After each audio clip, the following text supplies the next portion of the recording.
Hi everyone, I'm Molly Sperlich, the host of Face to Face, previously known as Wake Up Vermilion. I'm joined today with Haley Rust, who is a junior medical biology major. Can you tell me a little bit about your role in AWOL and kind of like what made you decide to get involved? I had a friend, Lindsay Cowman, who was leading a trip to Nashville last year to do affordable housing and food insecurity work down there. And I wanted to, go and volunteer in a different part of the country. And so I started there. And then this year I am the fundraising director and also led a trip to Houston for healthcare access. And I've also done a couple alternative weekends, so going to Yankton to volunteer at the domestic violence shelter and also Sioux Falls for Habitat for Humanity. Okay, cool. So the trip to Yankton that you took, kind of like what was the focus of that trip? What were some of the things that you guys did? In Yankton, we went to go help with the domestic violence shelter. So while we were there, we got to talk with the gal that kind of ran that house down there, and we helped organize all of the donations they have, so like clothes and diapers and different things like that, because when people are there, they're not working and they're trying to get back on their feet a lot of the time. So we just went and we kind of helped pick up the different things that other people, graciously donated and just kind of help them get more organized. Yeah. And then the trip to Houston, what was the focus of that trip? That trip focused on healthcare access, so we had a lot of people that are interested in being involved in the medical field in one way or another, either nursing, physician, or from an administrative aspect as well. So while we were down there, we talked with Legacy Community Health, and they talked a lot about administrative things with us, and then we went to Project Cure and helped organize donations from hospitals that will go to third world countries, eventually in like big crates.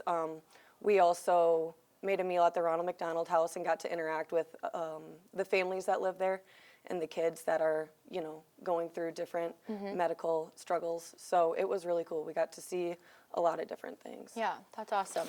So have you ever heard of the term voluntourism before? Yeah, we do talk about that in our education meetings before we go on these AWOL trips. Okay. So for those of you that don't know, essentially voluntourism is kind of a trend that's been emerging where people go to different countries with the idea of like giving aid, but sometimes these people don't have the resources to actually kind of help eliminate poverty, or they don't really know how to provide community support, so it can actually end up like causing more harm than good. So what does AWOL do to combat voluntourism, and like how do they train you before you leave to make sure that you're actually going with the intent to offer aid?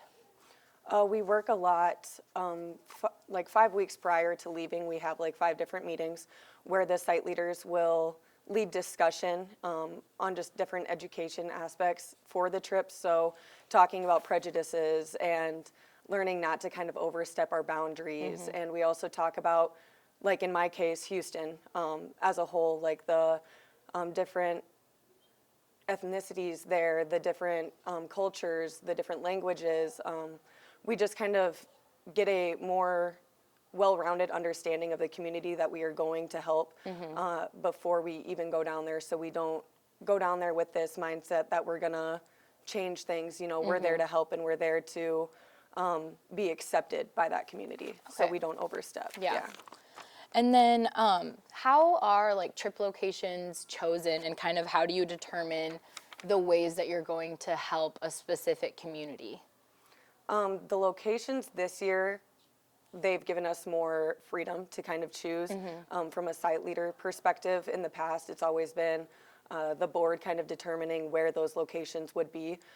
But my trip for Houston has been healthcare access for a couple years now, and it's the 4th largest city in the country. And so it's just a big community. They have a lot of different opportunities down there for healthcare access, and they do a lot of, like open clinics for people to go in and get healthcare if they don't have insurance and different things. So it's just a really big, great place for people to go and, help with healthcare.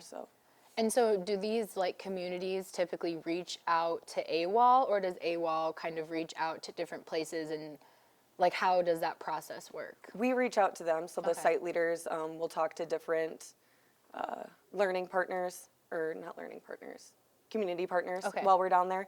And we just say, hey, there's a group of 12 of us coming. Could you, use our help? Could we be of any service to you while we're in Houston? Okay. And 12 people is a big number. It's hard for every community partner to be able to accept our help, but we do find a lot of service opportunities nonetheless. So. Cool.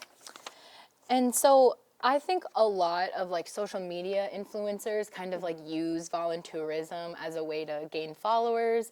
So how do you think that this trend like negatively impacts communities in need? Okay, so you mean like people would go on these trips and like take pictures Yeah. and just do it kind of for the clout type of thing? Yeah, exactly. Yeah, I don't know how that would negatively affect. I mean, to post things on social media and to be like, hey, I'm volunteering and stuff, I think might, encourage other people to decide to get out and go and help other people as well. From a negative aspect, I would just think like people shouldn't be volunteering because they want, Yeah. clout from Like it they're or in it for whatever. the wrong Yeah, reasons. then they're just in it for the wrong reasons, and you're not going to get any sense of fulfillment or growth from it then at that point. So yeah, I guess that's what I would say. Okay, Yeah. awesome. And that's all for Face to Face. Thank you to Haley Russ for joining us today, and a special thank you to Charlie's for letting us use their space. Make sure to follow us on social media and also check out the Volant online for an extended story about AWOL.